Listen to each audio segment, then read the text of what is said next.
Hey, this is Steve in Dallas, Texas. It's Saturday morning, my friend, and you are listening to Light Talk.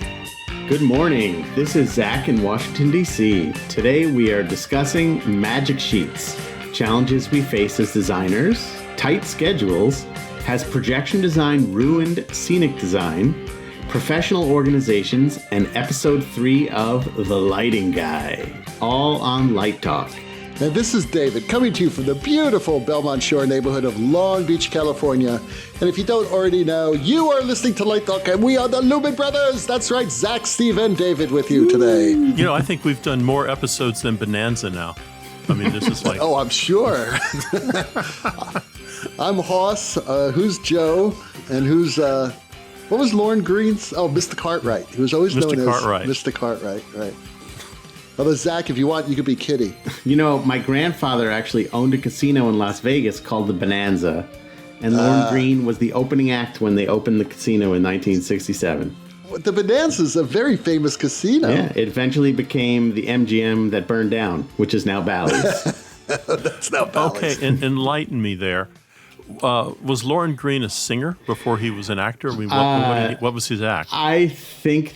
From what I gather, he was an entertainer, and that's in finger quotes. Okay. He was a celebrity personality, so maybe he was like a Kim Kardashian before his time. He was famous for being famous.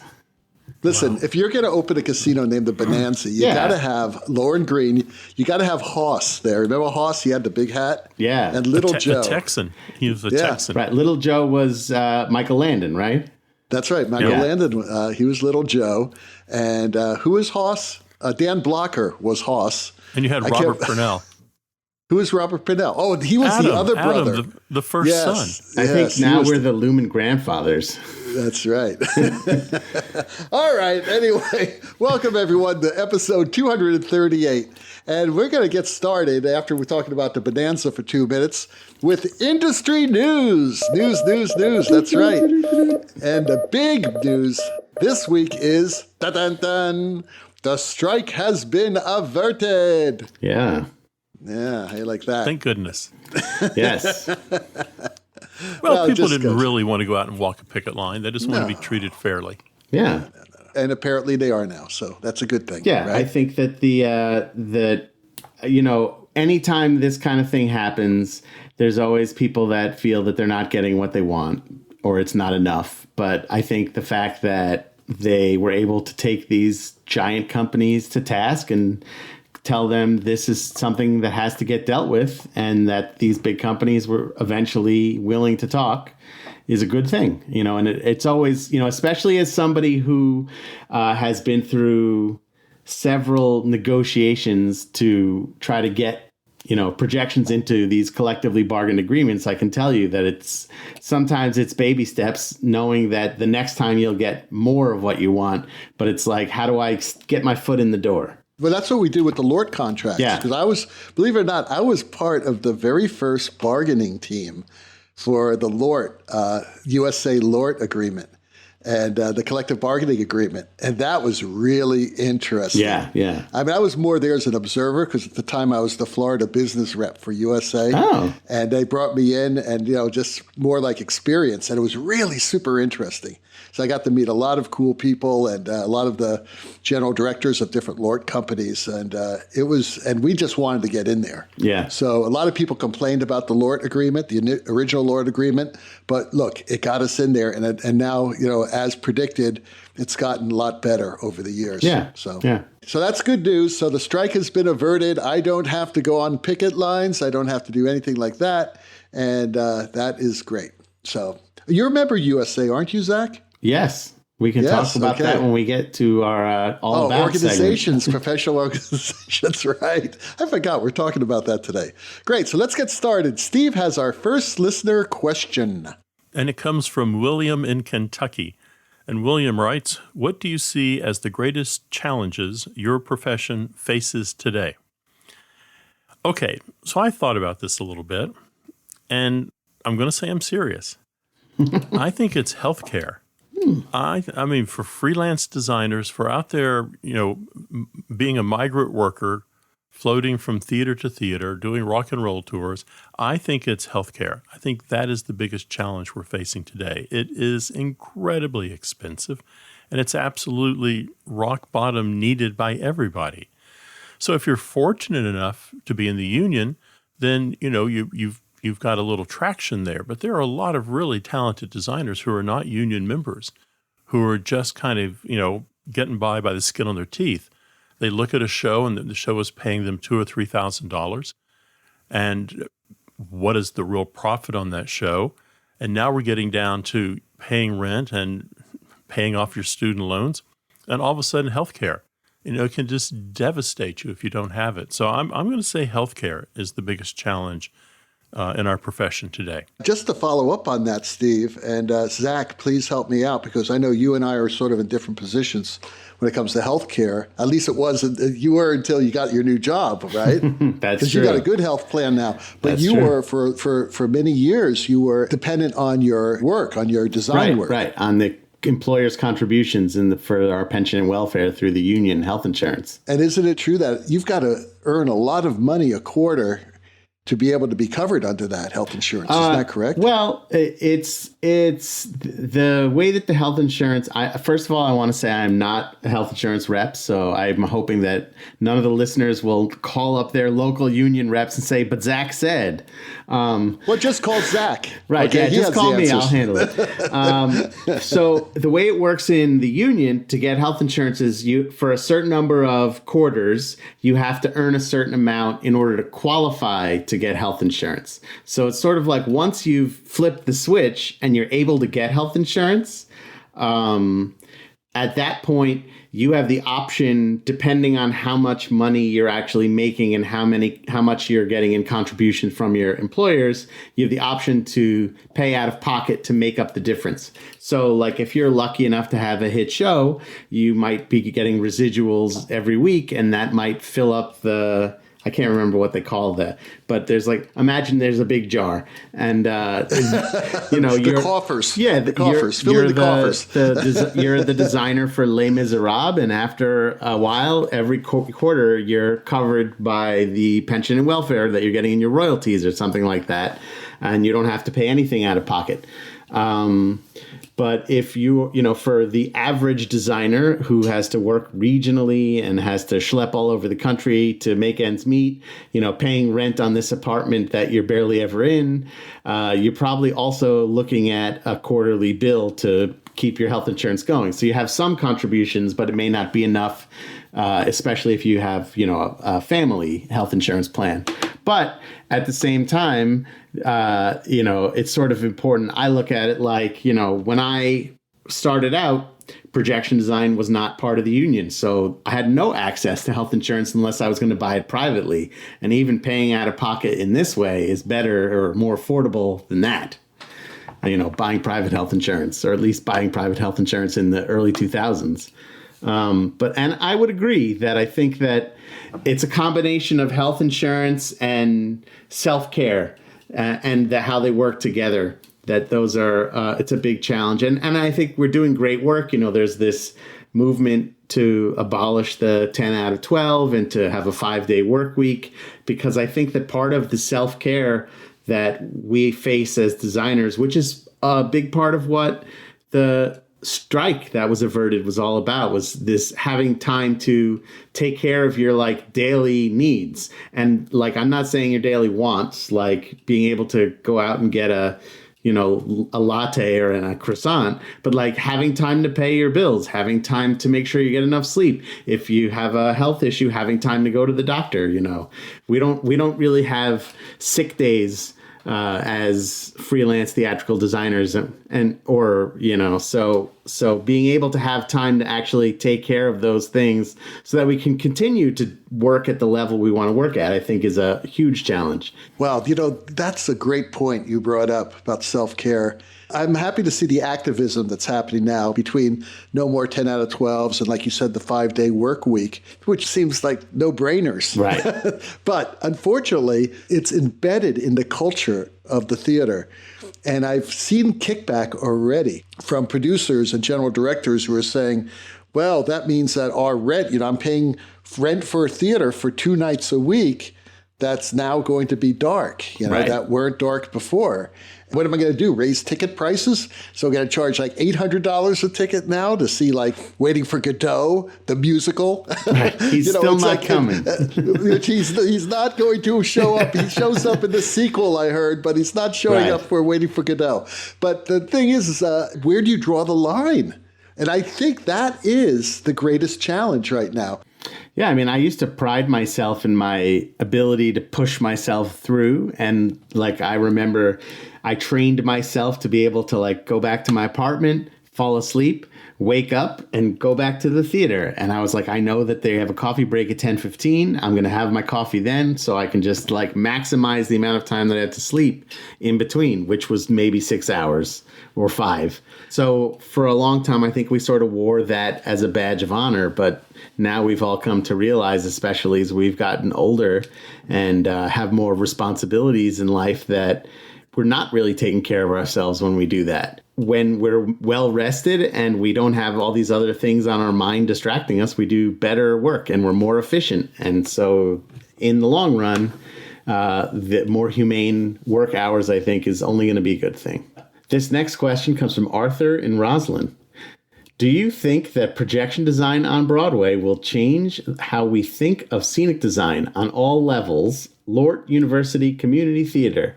Or another way, now that the box is open, is there no going back? The box is open. Pandora's box.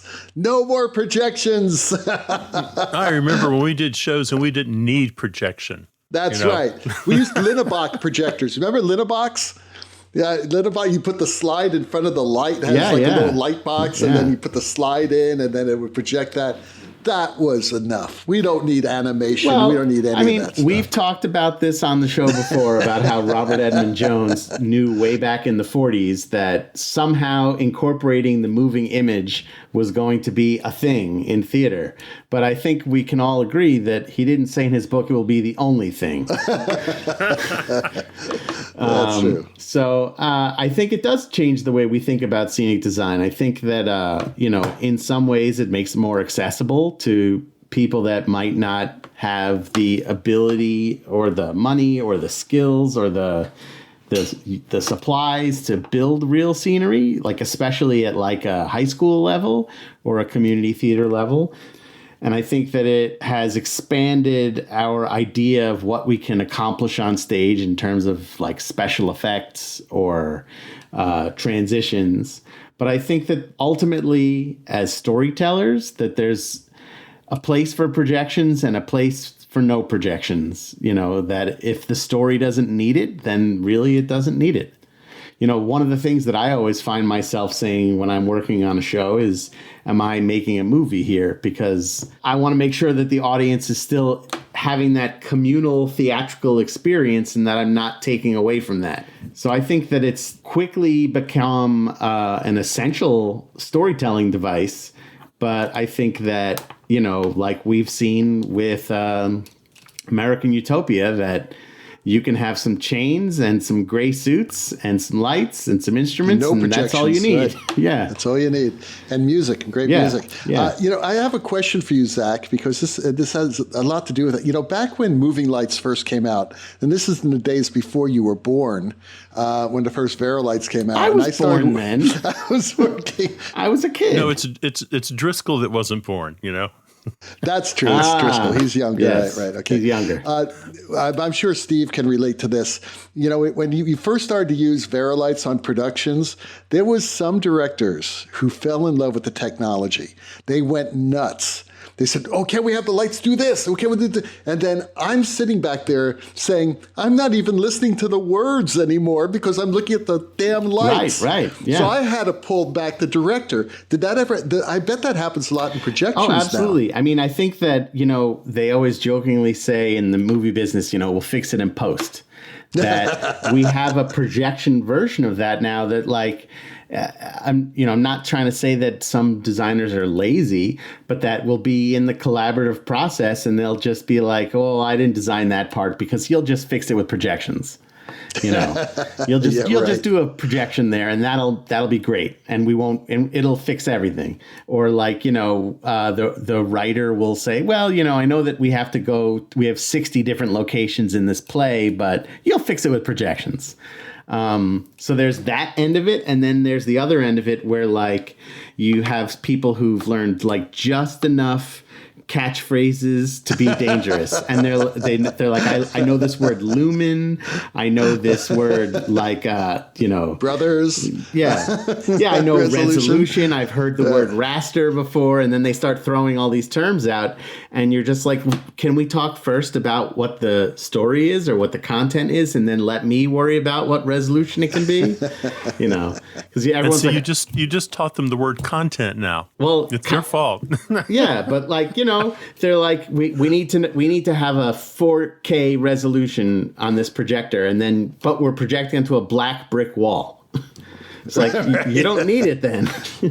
So I think that, and like several of the designers that we've had on here, like Wendell Harrington and myself, and I'm sure Elaine McCarthy and others have said that we've had job interviews where we knew right away, like, this show does not need projections. And do we want to be the person that like forced it in there? But my question, Zach, is when you're on a show and the director turns to you and says, can we have more happening here? Mm-hmm. And in your theatrical sensibility that by doing that, you're going to distract from the story. How do you tell the director that? Sometimes you try to be honest and you try to figure out, like, we'll talk to the director. What is it that you're missing that you're trying to get? And I got to tell you that like 85% of the time, a sound effect fixes it. I did a show once where I was projecting this sort of rooftop thing on the deck, and the two characters were up on the deck, and the director was like, maybe we need to see some other buildings. And I was like, what if we had a sound effect of a bus going by? And then the bus goes by, and I think they threw a little cat thing in there too, because sound designers like cat noises. What, did the bus run over the cat? No. I just want to point out that you're now just as bad because you've said we can fix it with sound. Yeah, but what I was there's getting no sound at, designer on the show right now, so we don't have to worry about that. In our hypothetical magical show. But what I was getting at with this director was, what is the thing that's not working for you in our storytelling here? And that, I think we're trying to have a visual language where, in this case, it was very simple lines. So adding other stuff, I didn't think it was going to really help tell the story visually, but I knew that he wanted to establish that it was like nighttime and we were outside on a building rooftop, and that maybe a little soundscape would actually help tell that story in a much less obtrusive way than having this other stuff. Because that kind of thing was, in my mind, it's fleeting. It comes in the transition. It sets up, this is where we are. If we have to look at all this other stuff for the entire scene, then it's like what you said before. I'm just looking at that, trying to figure out what's going on. Where are these buildings? What kind of buildings are there? Is anyone going to come out and go on the other buildings? And then I'm lost at that point. So I think the big thing to do is to really, try to dig down. What is it that you're missing that you think projections is going to help fix? Sometimes I'll just tell the director, I'm really not listening to the words anymore. Right. Because that's one thing I always tell my students, is that you have to watch the show when you're designing the show like an audience member. And you have to say, is this distracting? Is it not distracting? And be honest. And to be honest with the director, I don't, I think this is fighting it, It's hard, though, because the director, I really want it. Okay, then you give it to the director. It's the director's, choice. People like lighting and video designers like us, we have a different challenge than like a set designer, because sometimes when we get into the theater, if there's a problem, they can't redesign the scenery or like say, okay, let's get 6 more couches. So they look at us because we have this ephemeral, ever-changing thing that we're doing. And it's sort of like they're scrambling. Like, how do we fix this? Well, you can make lots of changes really fast, so make some. Exactly. Yeah. Can't repaint it. Right. So Rebecca from Paris asks, do you have a strategy in dealing with tight deadlines? My strategy is to get the work done. I mean, is to organize your life in a way that you can actually get the work done. Now, if you're doing a show that you've been offered a show and it's between two other shows and there's no time between those two shows, don't accept the show. If it's impossible to do, then you just be honest and say, I'd love to work with you, but I really can't. Or you say, I can work with you, but my associate's going to be there the entire time. That rarely works out well. And I've assisted people like that who did stuff like that. And I ended up making all the design decisions. And even though I was perfectly capable of making the design decisions, I would always hear in the background the producer or general director or someone saying, where is John? Why is David doing this? Have we hired David or we hired John? Right. John is a made-up name, obviously, but that has happened. So, and when you do have tight deadlines that you actually can meet, you just have to organize your life. You've got to learn how to organize your life and to multitask in a way that you could be working on 4 or 5 shows at the same time, and you're able to divide your brain up in that way that from 2 o'clock to 4 o'clock, I'm working on this show. From 4 o'clock to 5 o'clock, I'm working on that show. So that you actually, organize your time to do it. How about you, Zach? You're always working on 30 shows at the same time. Well, how many assistants do you have?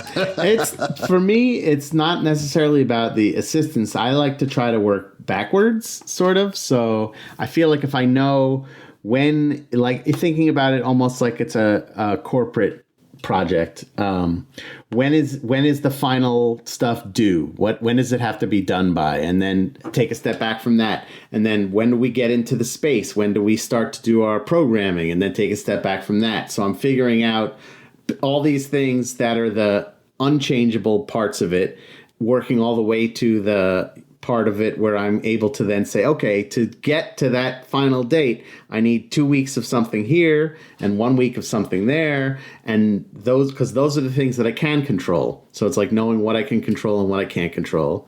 And then on top of that, I think there's the managing of expectations as well, where you want to immediately get all of the assumptions out of the way. So I'm assuming that we don't have any video shoots for this. Is that correct? Yes. Okay. So then I know I don't have to make time for that. I'm assuming that the content from this is being provided by so-and-so. Okay. Yes. So I know that I don't have to have that time for research, things like that. So I think a lot of it is sort of taking that quote unquote deliverable date and then working backwards for me. And then I can figure out if I need help or how much help I need per project. And there have been times where I have not been available for a project and a director was like, I really, really want you to be part of this in some way.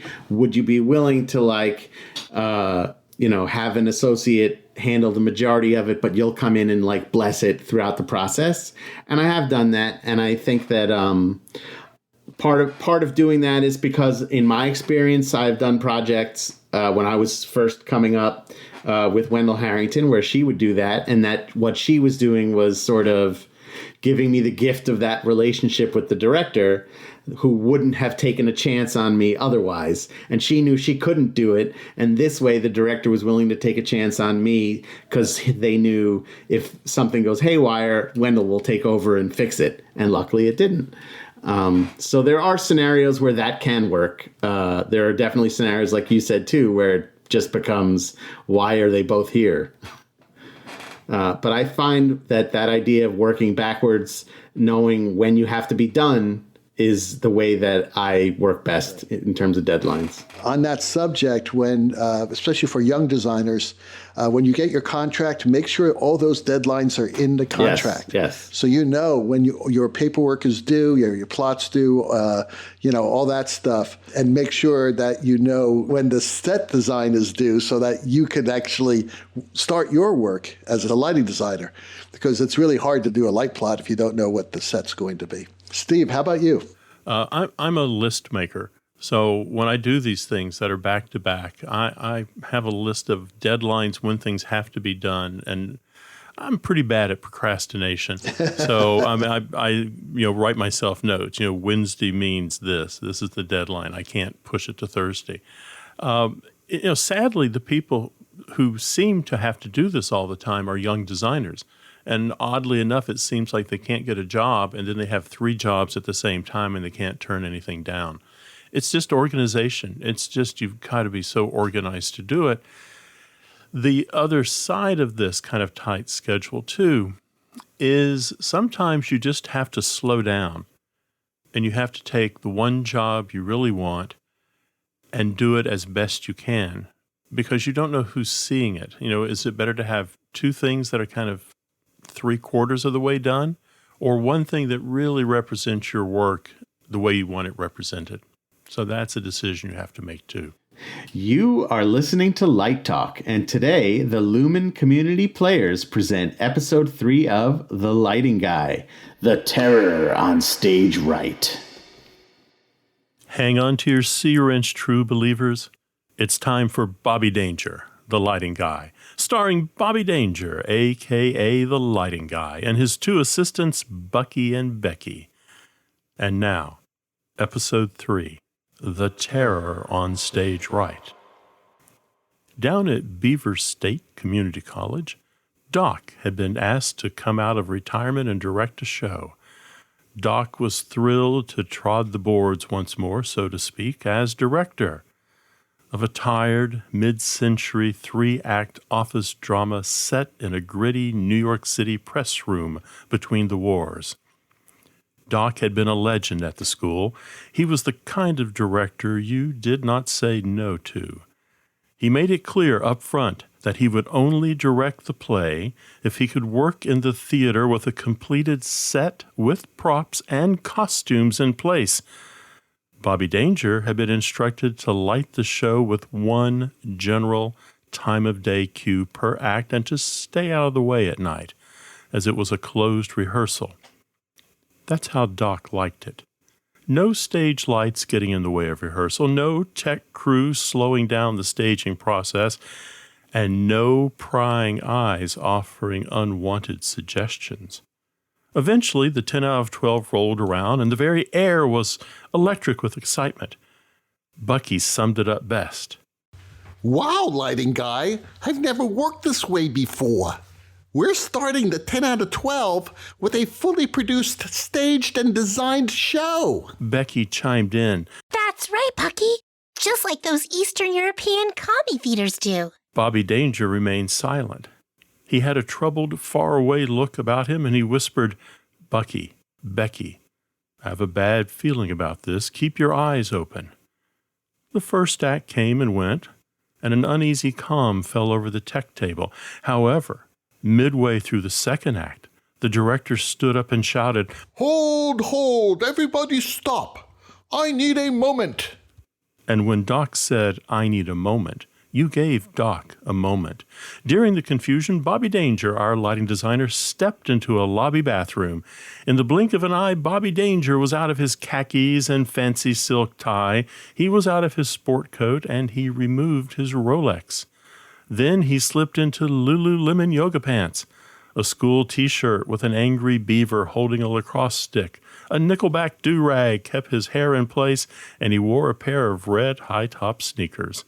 Bobby Danger, mild-mannered university assistant professor, non-tenured, had become the lighting guy. Returning to the auditorium, Bobby Danger was shocked to see Doc standing alone in the theater.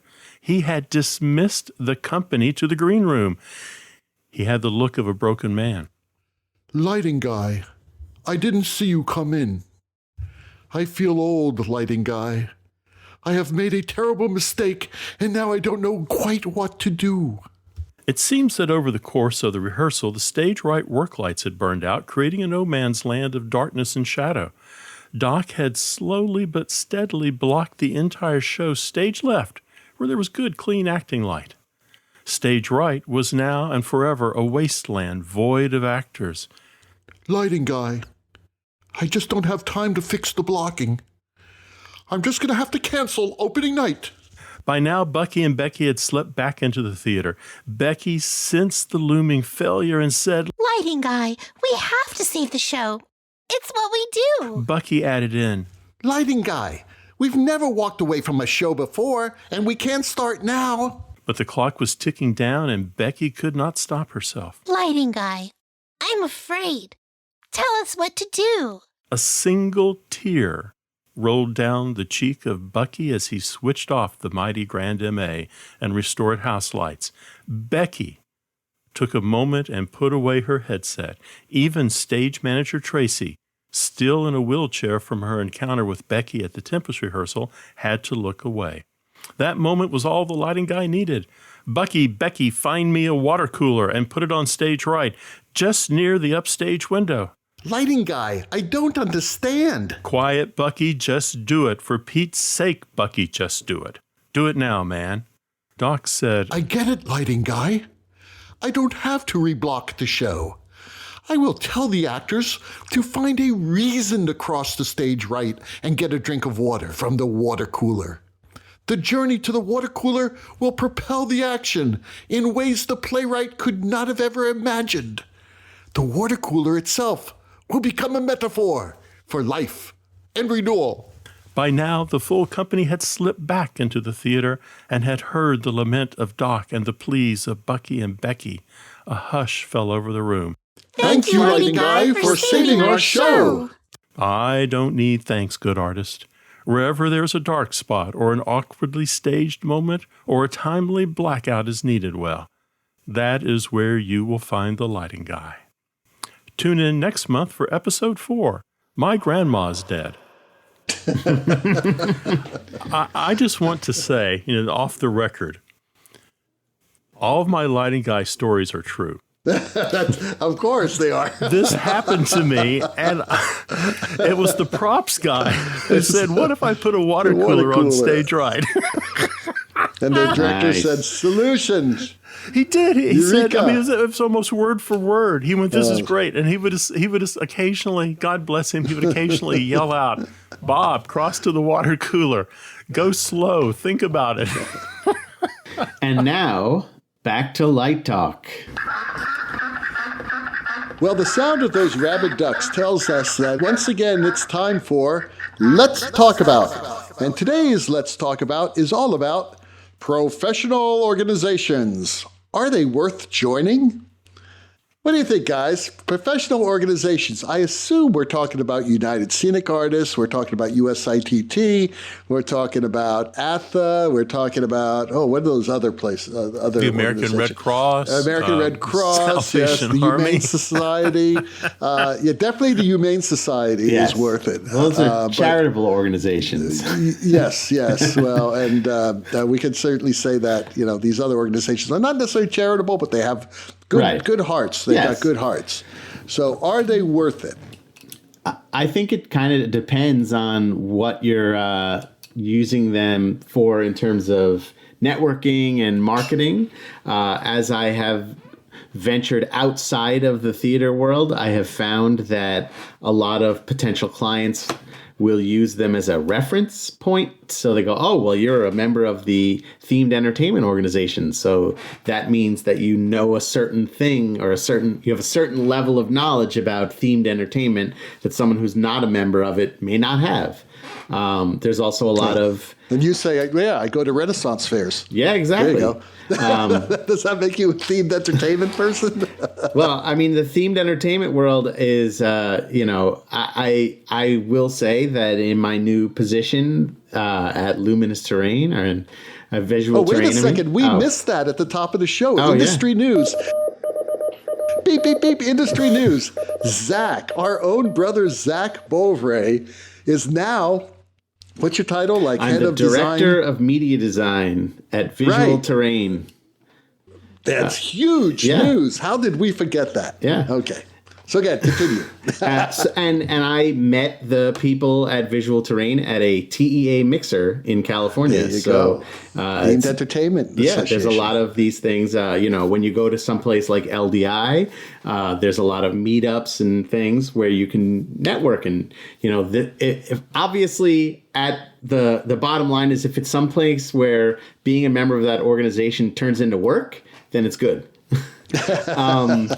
But there's also a lot of organizations you can join when you want to learn more about something, and I think that a lot of these organizations have really excelled at sort of pivoting to virtual during the pandemic, which is a really good thing too. Because for a lot of us who were not able to work, some of these professional affiliations are really what held us together during that time. And I know that there's all kind of conferences. I think there's a lot of different really interesting ones for people in the lighting world. I know USITT, as you mentioned earlier, is a very big event and organization for people to really meet the stars of tomorrow in a way. And for people who want to recruit other people, that those organizations are good. There are some that are like sort of way out on the fringe of whether or not it's relevant, or they just want to collect some money from you. But I think that overall, I can't say that I've ever been hired for a Broadway show because of my professional affiliations, but I can say that they definitely we have a whole page of professional affiliations on our qualifications documents for corporate work. Steve, what do you think? Well, I think if we flip this and look at some of our listeners who are at universities, I think professional organizations are really important. I think it is important to go to conferences and present your ideas or be part of panels or to listen to people who are creating new directions in design and in theater and technology. I don't think we can sit home and kind of look at YouTube videos or occasionally join into a Zoom meeting and watch that. I think we've got to be out shaking people's hands, seeing them, listening to them, getting to know them, developing relationships, and those relationships might be something that turns into work, or they might be something that turns into friendships and or learning mentorships from each other, or mentorship. Yeah. So I think these professional organizations do a really good job. And I think sometimes people forget what the Southeastern Theater Conference or USITT did for them when they were 18 or 19, and they look back on this when they're 50 and kind of are jaded about it. Where else can you get this information? I mean, one of the great things about LDI is going and meeting all these people and talking to them and seeing where things develop, what things develop into. So I think these are important organizations to be part of. I agree. I think that LDI is, that's the only reason why I go. Well, we also do a podcast in LDI, but really before the podcast, the only reason I went to LDI was to meet people and to talk to people, not necessarily as network, to network, because I already had a career, and I already had jobs, but, just to stimulate my brain and also for students. Really important to go to places like USITT and LDI, especially LDI this year. The lucky students that do go there will have these amazing opportunities that they wouldn't have in a normal year. So I highly recommend people going to LDI this year, especially for the portfolio review, because you're going to be in a room with about, a dozen professional designers who are all going to look at your work. And that's how you meet them. I mean, I made some amazing friendships and professional affiliations with younger students that were presenting at the conference who said, hey, I'm going to be in Italy, and they're going to be there. So all of a sudden, they have a connection with somebody, with a professional designer. Or they may ask me, what would be a good school to go to? And I would say, well, you'd probably want to check out Steve's school at SMU, because what you're looking for, he actually offers that there. Things like that you wouldn't get anywhere else. You wouldn't have that opportunity to get anywhere else. And that was one of the things that the clam bake used to do. Yeah.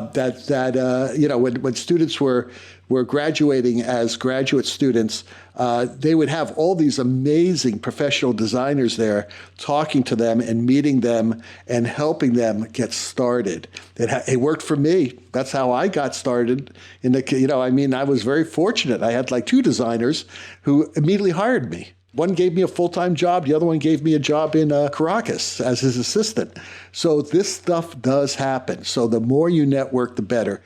Yeah, I think, I'm sure all of us can think of different individuals we've met at these things that have had a significant impact on our lives, and I think that it's a really important sort of hidden gem for our industry in a way that, you don't learn about them in school necessarily. You're so focused on trying to figure out how to just get my career started and learn the things I need to learn. So it's really, there are really great things out there that, like we always say about how these designers are, for the most part, very approachable, and just being a part of an organization is yet another way to find how to connect with these people. So do it. Yes. Go out there. Join the organizations. Right. See you at LDI. And see you at LDI. So Steve has our last question of the day. And this comes from Long Island. It is Hannah. And she writes, the magic sheet. Why not just use the light plot? All the lights are already on it. Why create this extra document? Well, good question. when I was a little Steve, I thought the same way, Hannah. I had not been introduced to the magic sheet. So I would sit there at the tech table in college and I'd have my light plot in front of me. Well, the light plot has a lot of information on it. It's not really organized to quickly glance at and get that information. It's a big old piece of paper, and it's just kind of not very user-friendly for sitting in the theater and calling up channels and getting color information. So a light plot is a piece of paper. I usually use something that's maybe 11 by 14 size. And I divide out on it something that looks maybe like a checkerboard, squares, rectangles. And each one of those, I put information about lighting systems in. So I might have a square, and I see channels 1 through 5, and then mid-stage, that's downstage, mid-stage, I see 6 through 10, then upstage, I see 11 through 15. Those are channel numbers for a front-of-house system. And channel 1 is downstage left, channel 15 is upstage right. I put arrows on it showing the direction the light is coming. Sometimes I add color information to that on my magic sheet. So I will do that for every system, front light, back light, side light, kickers, whatever. On the magic sheet, I usually put in a color bar on it. So if I'm using a scroller or if I'm putting together colors on an LED fixture, I'll simply have a graphic line of 9 colors or 10 colors there and information on how to get to those quickly. Probably on my magic sheet, if I'm using moving lights, I have gobo wheels on there. I have all the information condensed in a way that, just the facts. I just see what I need to see to program the show with my magic sheet. And usually I'll put a page protector over it. So if I have to make changes, I take a grease pencil and make changes on top of the magic sheet. The other thing about a magic sheet that's kind of useful is you as you build your first one and use it, probably at the end of the first tech, you're going to take that magic sheet and restructure it because the way you've laid the information out on it isn't necessarily productive. So for some reason, in the upper left-hand corner, you've put channel 17, which is the conductor special.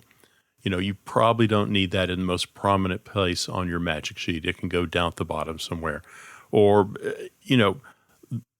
the work lights backstage. You start looking at the real estate and how you want to find information on your magic sheet, and you revise it for a couple days. Eventually, you'll kind of find a system that you like, and once you've made one magic sheet, it's kind of like a title block. You just keep recreating and plugging new information in. Are there magic sheets, Zach, in projection design?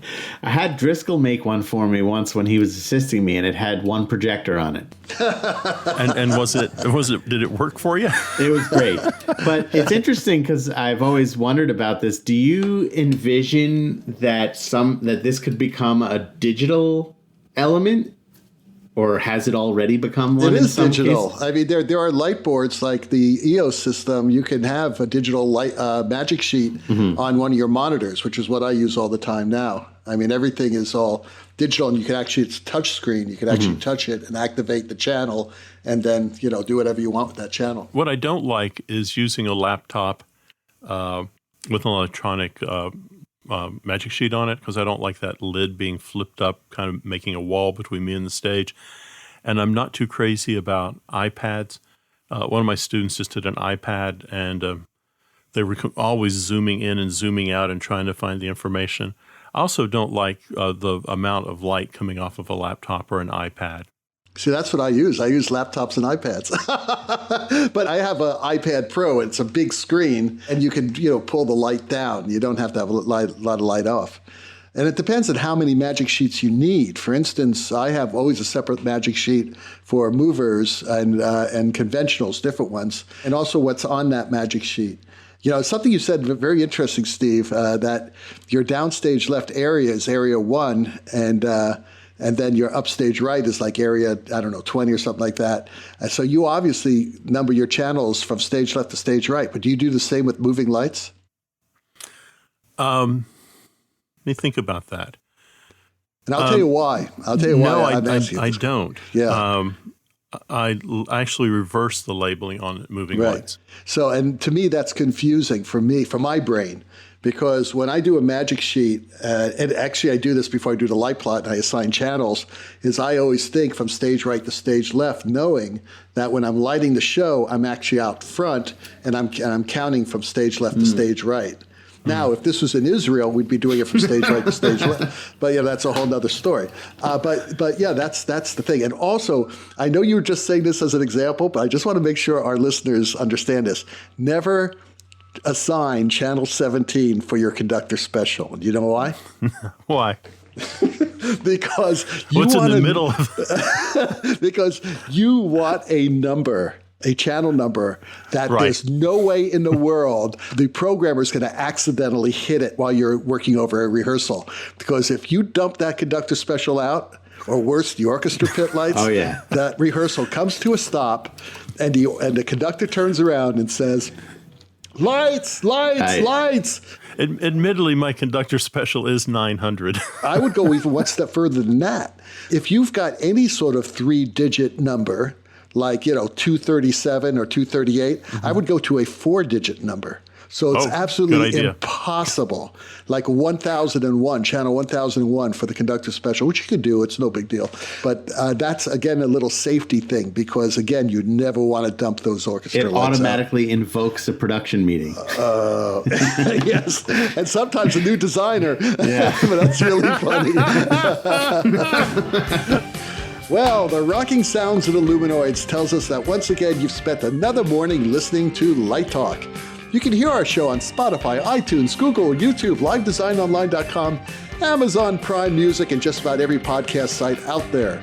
Check out our website on lighttalk.org, and be sure to follow us on Facebook and subscribe to our podcast. That way you will not miss a second of Light Talk insanity. No guarantee is offered regarding the accuracy of any statements or opinions made on this podcast. However, If you do decide to litigate, the law firm of Flecht, Flocked, Flare, and Glare and their paralegal Snoot will defend us until our retirement funds are depleted. Light Talk is written and produced by the Lumen Brothers, coming to you from Long Beach, Washington, D.C., and just left of the Chisholm Trail. And be sure to join us next week when we chat about more useless things and explore the crazy shenanigans in our industry. Light Talk, broadcasting questionable Lumen knowledge and humor around the world. So we'll see you all next Saturday morning. Ciao, ciao from Light Talk. Toodles!